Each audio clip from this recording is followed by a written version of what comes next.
माय माऊली नमस्कार. विविध कथासार ग्रंथमधून आपण श्री वाल्मिकी कृत संपूर्ण रामायण अभिवाचन करत आहोत. लाभ घ्या, लाभ द्या. चला तर सुरुवात करूया. भाग 34 सुंदरकांड. श्री गणेशाय नमः. श्री रामचंद्राय नमः. मागील भागावरून पुढील भाग सुरू. संगीत वाद्याच्या साथीने त्याची कीर्ती गाणाऱ्या भाटांच्या आवाजाने उशकाल होण्यापूर्वी रावणाला जाग आली. सीतेबद्दल अनिवार्य आसक्ती असल्यामुळे उठल्या उठल्या तो तिचाच विचार करू लागला. विदेह राजकन्येवरील आपल्या विषय वासनेचा वर ताबा न मिळवता आल्याने रावण सुवर्णदीप, चांबरे, उषा, पाणी, इतर वस्तू हातात धरलेल्या 100 स्त्रियांचं अशोकवटीकडे निघाला. आदल्या रात्रीची नेस्या उतरलेली नसल्यामुळे तो अजूनही झोकांड्या खात चालत होता. त्याच्या मागून जाणाऱ्या सुंदर स्त्रिया डगांमागून विजेचा लखलखाट वसावा तसा भासत होते. रावणाला येताना हनुमानाने जेव्हा पाहिले तेव्हा गर्द पानांच्या झुपक्यामागे तो लपून बसला. रावण येत आहे पाहून सीतेने आपले शरीर शक्य तितके झाकण्याचा प्रयत्न केला. नंतर जोरात थरथरत ती खाली बसली, विलाप करू लागली. फुगड्या जमिनीवरच बसलेली ती सागरी वादळात सापडलेल्या लहानच्या ओढीने हेलकावे खावे तशी पुढे मागे थरथरू लागली. एखादी समजूत क्षीण व्हावी, एखादी आशा भंग व्हावी, एखाद्या आज्ञेचे उल्लंघन व्हावे, एखादी पवित्र वेदी अपवित्र केली जावी तशी सीता दिसत होती. ग्रहणग्रस्त पूर्ण चंद्रासारखी, पराभूत सैन्यासारखी वा दुष्काळामुळे आटलेल्या झऱ्यासारखी ती भासत होती. जणू ती एक कमळे उन्मळून पडलेली सरोवर वाजलेली ज्वाला किंवा भयभीत होऊन उडून जाणाऱ्या पक्ष्यांचा थवाच होती. सीता अतिशय क्रुद्ध झालेली होती. उपवास दुःखामुळे तिच्या मनाला निराशेने गासलेले होते. रावण सीतेच्या समोर आला. तिला भुलवण्याच्या हेतूने बोलू लागला. हे गौरवर्णी सर्वात सुंदर स्त्रिये, तुझे सुडौल वक्ष सडपातळ कटी तू का बरे झाकून घेतले आहे? हे विशाल नयन सुंदरी, तुझ्या प्रेमाने मी व्याकुळ झालोय म्हणून तुझा संकोच सोडून दे. प्रिये, कृपया माझ्याकडे प्रेम कटाक्ष टाक. माझ्या प्राप्तीची माझी असह्य अभिलाषा पूर्ण कर. इतरांच्या स्त्रिया बळाने पळवून देणे, बलात्काराने उपभोगणे ही राक्षसांची परंपरा. तथापि तू स्वेच्छेने जोर माझा स्वीकार करीत नाही तोवर मी तुला स्पर्श करणार नाही. हे सुंदर देवते, तू उघड्या जमिनीवर का बरे झोपते? तू कारण नसताना मलिन वस्त्रे का धारण करते? का उपवास करते? तुझ्या केसांची तू एकच वेणी का घुमते? सतत का चिंतित असते? तुझ्यासारख्या मनोवेदक सुंदर राजकन्येला असे वर्तन शोभत नाही. माझी राणी हो, तिने लोकात नसेल अशा अतुलनीय राजवैभवाचा उपभोग घे. तुला उत्तमात उत्तम हार, चंदन लेप, सुगंधी द्रव्ये, अलंकार प्राप्त होतील. सर्वात स्वादिष्ट भोजन तुला मिळेल. अमृततुल्य पेय मिळतील. तू सर्वात आरामदायी वंचकार विश्राम करशील.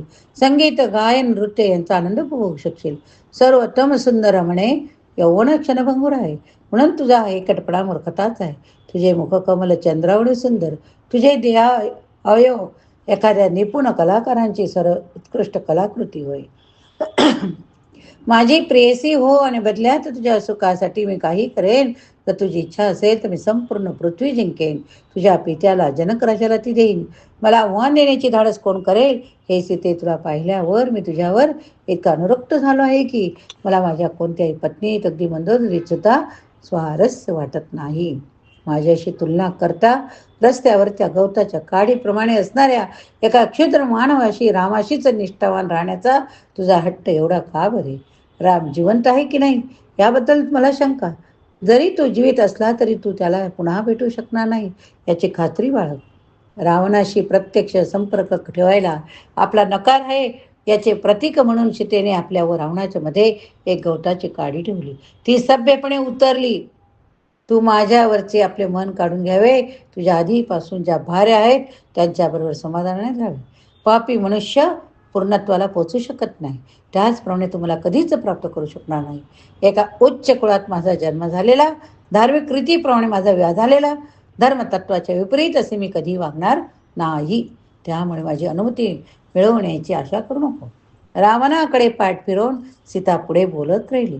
तू नीतीचा मार्ग सोडून अधार्मिक आचरण करीत आहेस, त्यामुळे तुझ्या संपूर्ण राज्याच्या विनाशाला तूच कारणीभूत ठरणार आहे.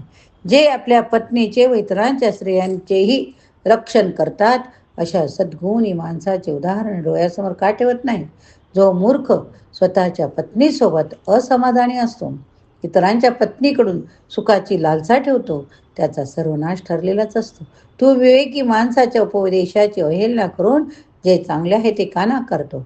जर सर्व राक्षसांच्या विध्वंसाला आपणच कारण व्हावे असा तुझा हट्ट कशाला? अधर्म दुराचारी माणसाच्या विनाशाने सर्वांनाच आनंद मिळतो हे तुला माहीत नाही काय? तू दुखावलेल्या तुच्छ वैभव राजसुखाच्या प्रलोभनाला मी कधीच बळी पडणार नाही. सूर्यकिरणे जशी सूर्यापासून अविभाज्य आहे तशी मी रामापासून वेगळी नाही. रामाच्या क्रोधापासून स्वतःला वाचविण्याचा एकमेव मार्ग म्हणजे तू स्वेच्छेने मला रामाच्या स्वाधीन करावे. तू त्यांच्याशी मैत्री करण्याचा प्रयत्न कर, कारण त्यांचा आश्रय घेण्यासाठी श्रीराम अत्यंत दयाळू आहे. नाहीतर लवकरच रावण लक्ष्मण येथे येऊन आपल्या बाणाने तुझे जीवन समाप्त करतील. इंद्राच्या व्रजापासून स्वतःला वाचविण्याची क्षमता तुझ्यात असली तरी रामाच्या प्रतिशोधापासून तुझी कधीच सुटका होणार नाही, होऊ शकणार नाही. थोड्याच काळात राम तुला शोधून काढतील, तुझ्या दुष्टपणाची शिक्षा म्हणून तुला ठार करतील. रावणाने प्रत्युत्तर दिले, सर्वसाधारणतः पुरुष एखाद्या स्त्रीला जेवढ्या सभ्यपणे वागवतो तीही तेवढ्याच अनुकूलतेने त्याला प्रतिसाद देते. तथापि तुझ्याबाबत मात्र उलटे आहे. तुझ्या कठोर शब्दांची शिक्षा म्हणून मी तुझा वध करायला पाहिजे, परंतु तू सुदैवी आहे, कारण बेलगाम घोड्यावर सारथ्याने ताबा ठेवा. तसे माझे तुझ्याविषयीचे प्रेम माझ्या क्रोधावर नियंत्रण ठेवते. प्रेमाची गती विचित्रच असते, कारण प्रेयसी तिच्या प्रियकराला जेवढे वाईट वागवते तेवढा तो तिच्यावर प्रेमाचा अधिक वर्षाव करतो. जरी तू मृत्यू तथा अपमान मिळण्याच्याच पात्रतेची आहे, तरी केवळ ह्या कारणामुळे मी तुला ठार मारत नाही. आधीच तुला वर्षभरातल्या दिलेल्या मुदतीपैकी 10 महिने निघून गेले आहे, म्हणून मी फक्त अजून 2 महिने वाट पाहीन. त्यानंतरही तू माझ्या प्रेमाची वलना करशील तर माझे स्वयंपाकी तुझे तुकडे तुकडे करून मला नाश्ता म्हणून वाटतील. रावणाने बळजबरीने पळवून आणलेल्या त्याच्या बऱ्याच स्त्रिया तिने उपस्थित होत्या. त्याच्या धमकी ऐकून त्यांना सीतेविषयी सहानुभूती वाटू लागली. रावण जायला निघताच त्यांनी थोडक्या शब्दात सीतेचे सांत्वन केले. त्यांच्या आपुलकीच्या शब्दांनी सीतेला थोडासा दिलासा आला. स्थिर झालेली सीता पुन्हा रावणाची खरपट्टी काढू लागली. तुझ्या राज्यात तुझा एकही हितचिंतक दिसत नाही, कारण तुझ्या विनाशाला कारणीभूत ठरणारे अनैतिक कृत्य करताना तुला कुणीही विरोध केलेला नाही. राम एवढ्या बलवान हत्तीप्रमाणे तर तू एका लहानग्या सशासारखा तू केवळ रामाच्या अनुपस्थितच अशा वल्गना करू शकतो. माझ्या अंतरंग शक्तीचा उपभोग करून मीच तुला भस्मीभूत करू शकेन, पण रामाकडून मला तशी आज्ञा प्राप्त झालेली नाही, म्हणून मी स्वतःला रोखले आहे. तू मूर्ख आहे, कारण भगवान रामाच्या पत्नीचे अपहरण करणे अशक्य आहे. तू हे करू शकलास त्याचे कारण एवढेच की तुझ्या मृत्यूला मी कारणीभूत ठरावे ही परमेश्वरी योजनाच आहे. या धारधार शब्दाने ताडीत झालेला रावण एखाद्या सर्पाप्रमाणे फुटकार टाकू लागला. क्रोधित अशा लालभडक डोळ्यांनी सीतेकडे पाहून रोखून किंचाळला, आजच मी तुला ठार करीन. मग सीतेवर पहारा करण्याना राक्षसींना उद्देशून तो म्हणाला, तुम्ही मन वळवून भेटी देऊन बळजबरीने इतर कोणत्याही मार्गाने सीतेला माझ्या अनुरक्त होण्यास भाग पाडले पाहिजे. सीतेला धमकावत रावण तिच्या दिशेने वळला. असे वाटले की तो अचानक हिंस्र होईल. तथापि रावणाची सर्वात तरुण स्त्री धन्यमालिनी समवेत आलेल्या मंदोदरीने आपल्या पतीला आलिंगन देऊन म्हटले, आपल्या प्रासादात परत यावे, आपल्या समवेत मजा लुटावी, या फिकट चेहऱ्याच्या क्रूशशीतीला विसरावे. जी स्त्री आपल्यावर प्रेम करत नाही अशा स्त्रीला उपभोगण्याची इच्छा करणारा माणूस दुःखीच होतो. तथापि जर त्याची स्त्री त्याच्यावर प्रेम करत असेल तर तो पराकोटीचा आनंद भोगू शकतो. अशा तऱ्हेने सीतेला अधिक शिव्या शाप देण्यापासून रावण परावृत्त झाला. अहंकाराने हसत तो आपल्या प्रासादात परतला. पहाऱ्यावरच्या भयानक राक्षसी मग सीतेजवळ आल्या. कठोर रागीट बाणाने तिला धमकावू लागला. एक राक्षसी म्हणाली, तुला वृथा अभिमान सोडून दे, सर्वश्रेष्ठ रावणाचा स्वीकार कर, तो फार मोठी व्यक्ती आहे. तुला माहीत असले पाहिजे की ब्रह्मदेवाच्या मानस पुत्रापैकी एक जे प्लस्य त्यांचा मानसपुत्र असलेले विस्तरवा ऋषी यांचा रावण हा पुत्र आहे. तो तुझ्या योग्य नाही असा ग्रह करून राक्षस राजाचा स्वीकार करायला संकोच करू नको.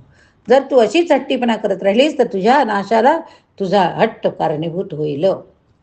दुसरी राक्षसी म्हणाली, रावणाची राणी व्हायला नकार देऊन तू स्वतःला मूर्ख सिद्ध केले. तुला माहीत आहे का, त्याच्या आज्ञेवरून वृक्ष फुलांची बरसात करतात, मेघ मुसळधार जलवर्षाव करतात. रावणाची इच्छा नसेल तर सूर्यप्रकाशात नाही वारा वाहू शकत नाही. हे सुहासिनी देवी, आमचे म्हणणे ऐतरी ऐक, नाहीतर भयानक मृत्यूला सामोरे जा. तथापि सीता शांतपणे उतरली. तुम्हाला हवे असेल तर मला खाऊन टाका, पण मी कधीच रावणाला अंश होणार नाही. सीता वाकत नाही हे पाहून राक्षसिनीने भाले, कुऱ्हाडी, सुरे उचलले. तिच्या भोवती फेरा घालीत त्या तिला धमकावू लागल्या. एक जण ओरडली, तू तरुण कोमल नाजूक आहे, तू रावणाला अंश झाली नाहीस तर मी तुझे हृदय यकृत प्लीहा याचा क्षणी खाऊन टाकेन. इतर उद्गारल्या, मी तुझे लाल गुलाबी गाल खाईन, मला तुझ्या रसदार मांड्यांची चव आवडेल, मी तुझे गरम रक्त पिईन. दुसरी राक्षसींमध्येच म्हणाली, किरकोळ गोष्टीवरून भांडण करायला मला आवडत नाही. आपण तिचे तुकडे तुकडे करू, समान भागात तिची वाटणी करू, मद्य आणण्यासाठी आज्ञा द्या, आपण तिच्या मांसाची मेजवानी लुटूया, भद्रकाली देवतेसमोर नृत्य करूया. त्यांचे भयानक शेरे सहन करण्याची शक्ती संपल्याने सीतेला एकदम रडू फुटले. भीतीने प्रचंड थरथर ती ओरडली, हे रामा हे लक्ष्मणा, हे रामा हे लक्ष्मणा. सीता आक्रंद करू लागली, मला वाचविण्यासाठी राम येथे का बरे येत नाहीत? कदाचित मी कुठे आहे त्यांना माहीत नसावे, कदाचित विरहाने ते आधीच मृत्यू पावले असावेत, आता ते स्वर्गात वास्ते करीत असावेत, कदाचित काही कटकारस्थान करून त्यांना मारण्यात रावण यशस्वी झाला असावा.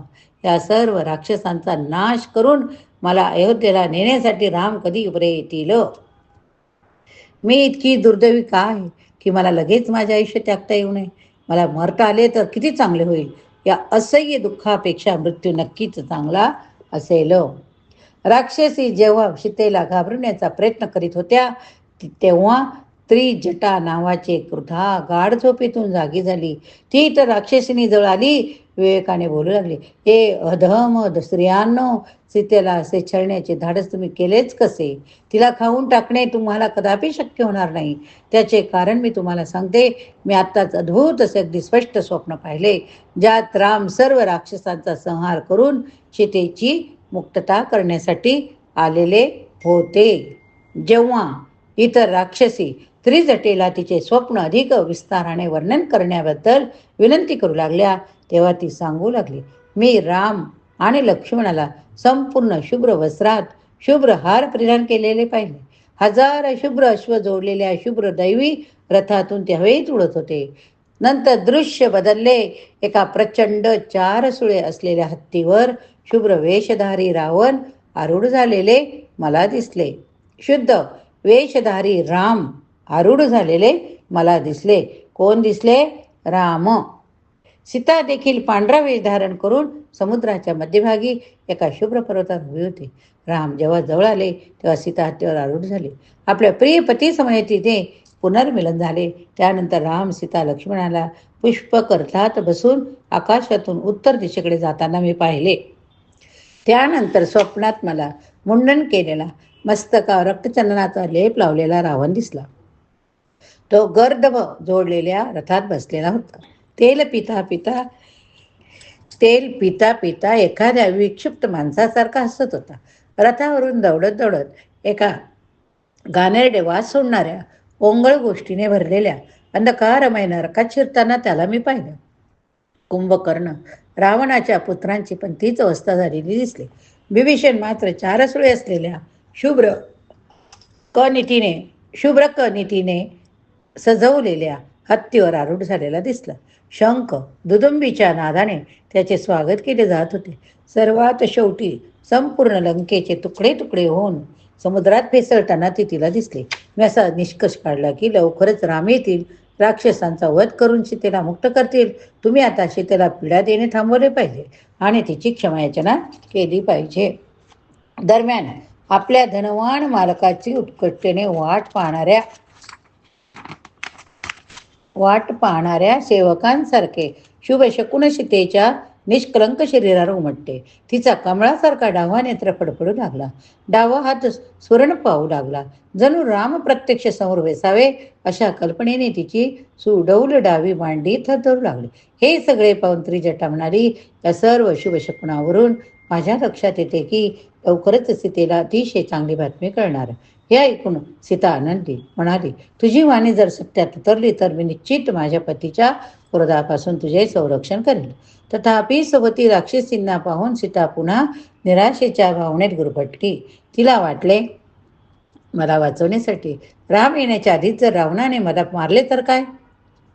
अशा ह्या दुःखी परिस्थितीत मी अतिशय अधिक छळ सहन करू शकत नाही. आपल्या आयुष्याचा अंत करण्यासाठी सीतेने आपल्या केसांना बांधलेली दोरी काढली, आपल्या मानेभोवती घट्ट आवळली.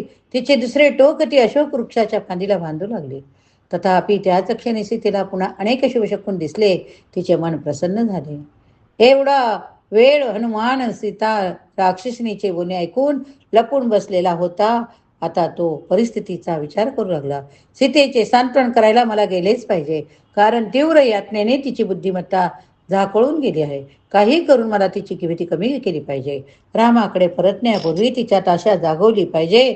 खरोखर खरोखर निराशेपोटी ती कोणत्याही क्षणी स्वतःचे आयुष्य संपवण्याचा निर्णय करील. तरी ह्या सर्व राक्षसीच्या समोर मी तिच्याशी कसे बोलू? हरकत नाही, कसे करून मला ते केलेच पाहिजे. सीतेने आपल्याला काही निरोप दिला आहे का, हे राम नक्की विचारेल. जर माझ्याकडे काही संदेश नाही असे मी उतरलो तर आपल्या क्रोध अग्नीने ते माझी राख रांगोळी करतील. म्हणून सीता आणि राम दोघांनाही परस्परांचे वृत्त ऐकवून सांत्वना देण्याची गरज आहे असे मला वाटते. जेव्हा तिच्या पहारेकरी राक्षसिणीचे लक्ष नसेल तर तेव्हा मी सीतेला भेटायला जाईल. जर मी तिच्याशी संस्कृतमध्ये बोललो तर तिचा माझ्या शब्दांवर निश्चितच विश्वास बसेल. तथापि जर मी एखाद्या ब्राह्मणासारखा बोललो तर तिला वाटेल की तपस्व्याच्या वेशातला रावण असेल. कदाचित मी तिच्याशी अयोध्येच्या बोलीत बोललो तर ती माझ्यावर विश्वास ठेवेल. पण जर एक वानर एखाद्या मानवाप्रमाणे बोलत आहे असे ती ऐकेल, तेव्हा तिला शंका असेल की मी रावण आहे. रावणाकडे त्याला हवे ते रूप घेण्याची विशेष शक्ती असल्याने हे सर्व किती गुंतागुंतीचे झाले हो. मी अगदी काळजीपूर्वक हाताळायला हवे, कारण जर ती किंचाळली तर तिच्या ओरडण्याचे रक्षक जागृत असतील. तर त्यांनी मला पाहिले तर माझ्या प्रचंड आकाराने तेही भयभीत होतील. मग ते रावण सैन्याला मदतीला बोलावतील. ते मग मला बंदिवान करू शकतील. जरी सर्व राक्षसांचा मी पराभव करू शकलो तरी भारतभूमीवर परत उडी घेण्याची शक्ती माझ्यात नसेल, कारण मी पार थकून गेलेलो असेल. सीतेसमोर मी कसे जावे याचा नीट काळजीपूर्वक विचार केला पाहिजे, कारण एखाद्या अविचारी धूत सर्वोत्तम योजनेलाही अपयशी करू शकतो. आपल्या पेच प्रसंगावर सविस्तर विचार करून हनुमानाने निर्धारपूर्वक निष्कर्ष काढला. सीतेचा विश्वास जिंकण्यासाठी मी प्रथम रामाची स्तुती गाईन, मग मी रामाचा संदेश तिला देईन.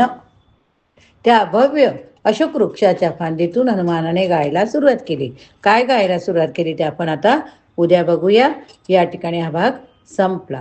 जर श्रवण केले असेल तर जय श्रीराम लिहायला विसरू नका. श्रीराम जय राम जय जय राम, श्रीराम जय राम जय जय राम, श्रीराम जय राम जय जय राम, श्रीराम जय राम जय जय राम.